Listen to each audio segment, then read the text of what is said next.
Socis, sòcies, aquest any la Marató de TV3 està dedicada a les malalties cardiovasculars.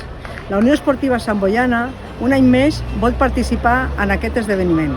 I per això hem preparat dues activitats perquè els socis podem col·laborar amb el nostre granet de sorra en aquesta causa solidària.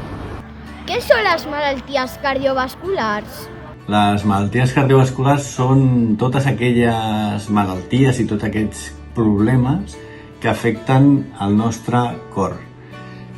També podríem parlar de les malalties de les artèries, de les caròtides, fins i tot les malalties cerebrals. Però el que els cardiòlegs portem és tot el que representaria les malalties relacionades amb el nostre cor que es situa en aquesta posició. Quines són les causes que la poden provocar?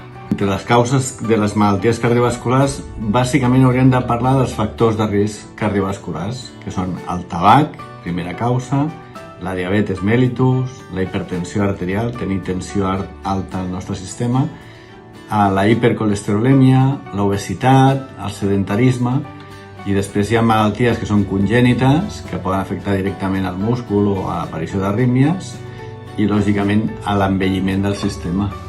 Com hem de prevenir-les?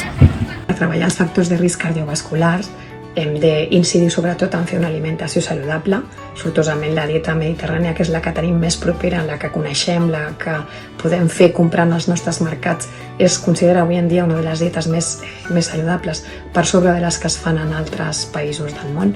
Incidir també en evitar els hàbits tòxics com el tabaquisme o l'excés de consum d'alcohol, incidir en fer exercici físic adequat al nostre estat fisiològic i les malalties que puguem tenir, i fer una bona gestió emocional, que és una de les coses que també carrega i que ens pot afectar a nivell físic. Hi ha diferència en el risc de patir malalties cardiovasculars entre homes i dones? En alguns moments de la vida la dona pot tenir més risc cardiovascular que en d'altres, com pot ser en el moment de l'embaràs, durant l'etapa de l'embaràs i a partir de la menopausa.